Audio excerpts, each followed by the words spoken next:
Hello students, in this lecture we'll understand what is congruence modulo of a subgroup and prove Lagrange theorem. So let's first understand what is right and left congruence modulo of a subgroup. So suppose let H be a subgroup of a group G. Let H be a subgroup group G, then A is related to B. Is related to B if and only if A B inverse belongs to H. Then if A is related to B, if and only if A inverse B belongs to H, this is called right congruence modulo of a subgroup H in G. What is this called? This is called if H is a group of G, then A is related to B if and only if AB inverse belongs to H.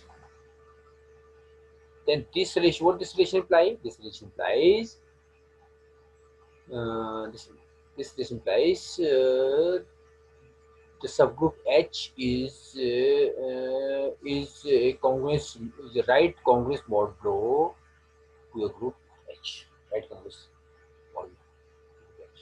Okay, right? R denotes the what are denotes? Are the congruence right modulo H. Congruence to right modulo H. Now, what this relation is? A is congruent to right B modulo H.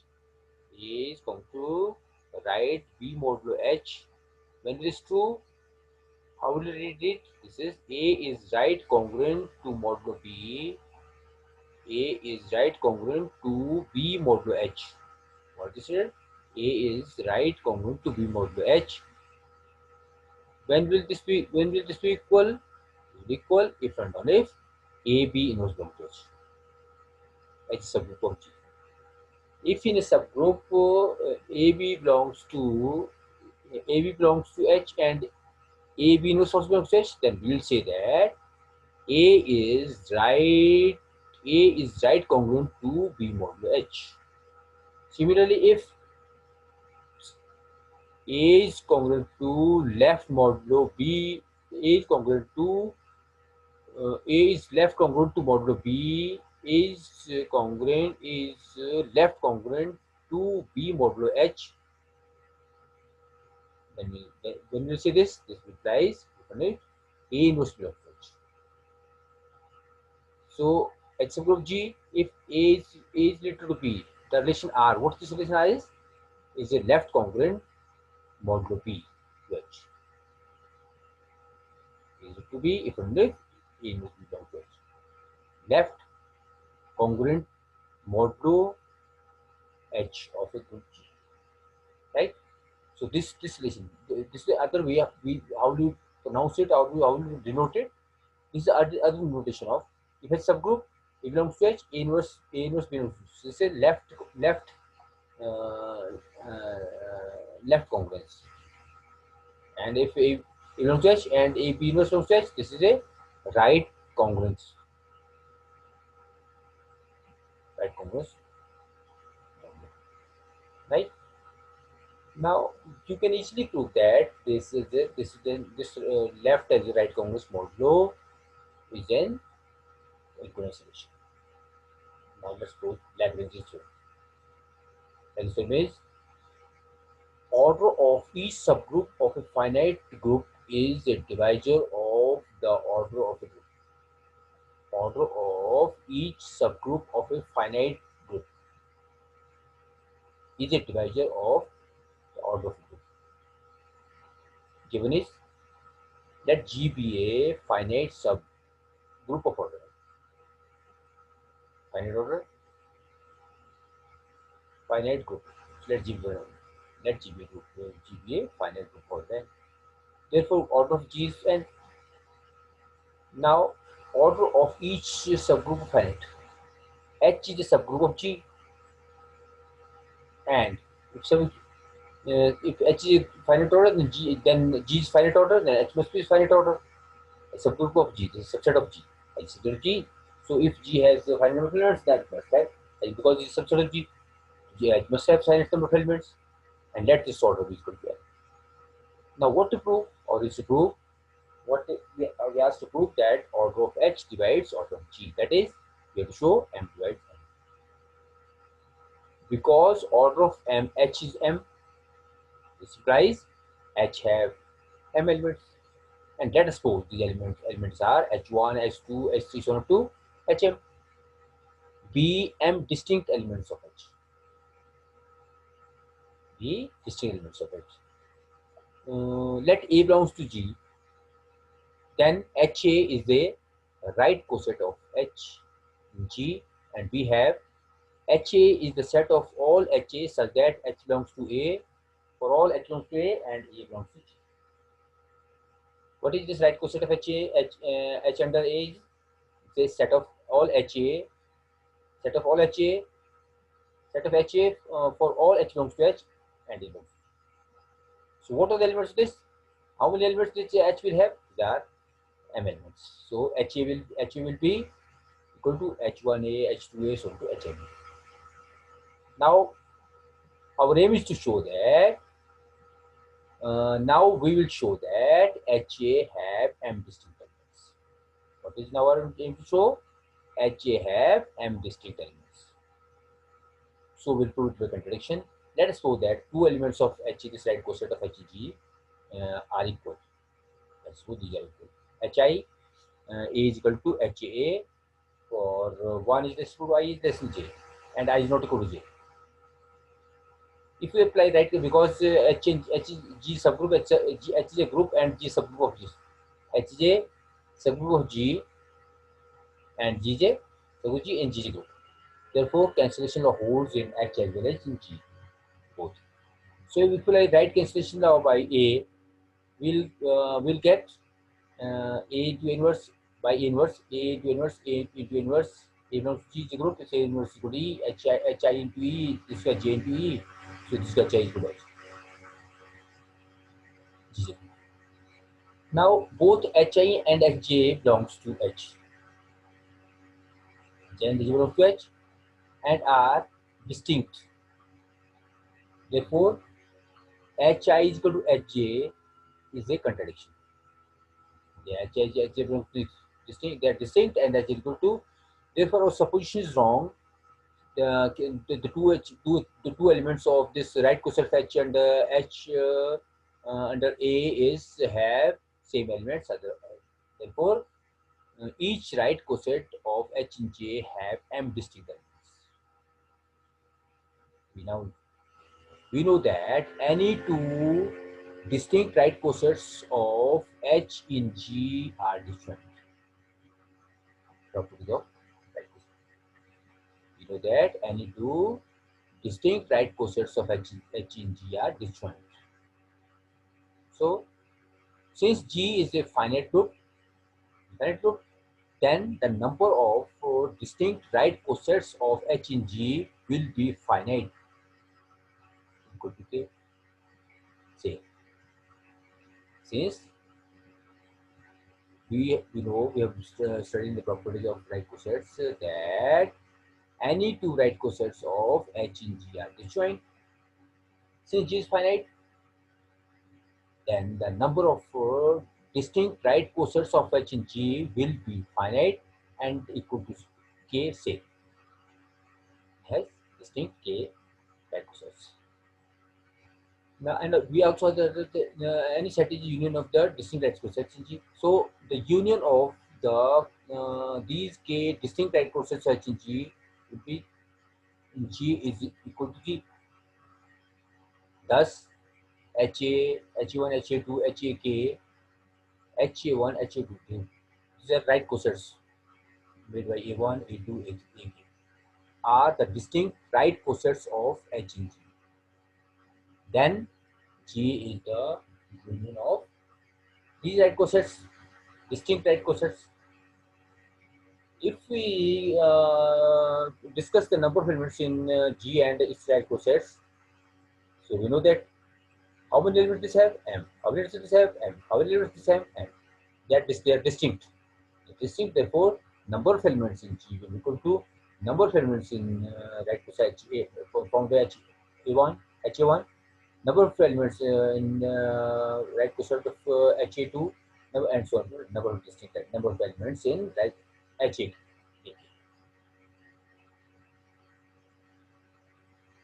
You know that the any two or more than two right coset regions are if they have more than two or more than two, at those they are already mutually disjoint. So now each coset have m elements, and how many cosets are there? There are k cosets. So this n number of G has how many elements? N. N is equal to k into m. Therefore k is equal to m upon n. M is equal to m. M. What is m? Order of h is equal to order of e. Right? Next is, but the converse of the Lagrange theorem is not true. We'll prove it later on, and in some cases it will be true, and for cycle it will be true. So we'll prove it later on. Now next is index of a subgroup in a group. Index of a subgroup in a group. Let G be a group. H is a subgroup of group G. Then the number of distinct left or right cosets of H in G is called the index of G. What is index of G? If H is a group and G is a group and it's a group G, then the number of distinct left or right cosets of H in G is called the index of subgroup H in G, and is denoted by index of H in G, I H G, or small bracket index of H in G. The notation for number of right cosets of H in G. Now we'll prove a theorem based on this. Is let G be a finite group and even of G. Then order of A divides order of A. Let G finite group and even of G, then order of A divides order of G. Proof. Given G is a finite group of order n, say, and even of G, and order of A is equal to n, is equal to 6. Now what to prove? I need to prove that order of A divides order of G. Order of A divides order of G. So let's form a subgroup H which contains infinite number of elements. Minus infinity is 1 to minus 3, minus 8, minus 2, 8, minus 1, 8, 0, 1, 2, 3, so on. Be the subset of G containing all integral powers of A. Contains all integral power of A. Which order of A is M? So we have to show that this H have M elements. We consider it has infinite number of elements, all integral power of A. We know that in a finite group, order of every element exists. In a finite group, the order of every element exists. Therefore, H is a subgroup of G. Our aim is to show that H contains only M distinct elements. Because H is generated by A, and H is generated by A, and so H M distinct element, and H have how many elements? H is equal to A square, so to M square. Proof is by contradiction. Let's suppose that the two elements of these two elements are two elements of this H are same. Again same, with a condition for I1 is equal to I and J less than M, and I is greater than J. So again H is a subgroup of G. H is a subgroup of G. H contains this subset of this subset of G. So now, yeah, now post multiplying by J inverse both sides is equal to, because A for I minus J is equal to A to 0, A by J is equal to E. Thus, there exists a positive integer I minus J less than M such that is equal to E, but order of A is equal to M. So M is the least positive integer such that A for M is equal to E. So our supposition is wrong, that therefore AI is not equal to AJ, and A1 and A2 are the distinct elements of H. Now for other elements, now let A for T be any element of H where T is an integer. T is greater than, what is T? T is greater than M. Integer or greater than. So up to M we have covered here, and beyond this we are covering an integer. An integer. Now if we divide T by M, because order is M, divided by M, apply division to this, T divided by M, we got with this quotient and remainder Q and R such that T is equal to MQ plus R. So the quotient as the remainder, and the remainder will be 0 less than equal to R. Therefore, we have A is for T is equal to A is for MQ plus R, A is for MQ, A is for R, A is for MQ, M is for Q, A is for M, is for Q, is for M, is for R, is for Q is equal to, is for Q is equal to how much? Why Q? A is for Q, A is for M is equal to E. A is for M is equal to not Q but M is equal to E. Is equal to E raised to T, right? This is Q, and substitute value A is for T comes out to be A is for R, where R is 0, 1 is less than equal to R. Since 0 less than equal to R less than M, therefore A is for Q, A is for Q is for R, not Q. Equal to A is for R. A is for R. A is for R is one of these M elements. Hence, H has only M distinct elements. Thus, order of H equal to M. By therefore the Lagrange theorem, M divides N. This is the A is a group generated by A, whose order is M. So this implies is for order of A divides order of H. So, corollary based on this, if G is a finite group of order N and E belongs to G, then A is for order of G is equal to E, that is A by N is equal to E. Now, okay. Let order of A is equal to M. That also is equal to M. We know that in a finite group G and E belongs to G, order of A divides order of G. That therefore M divides N.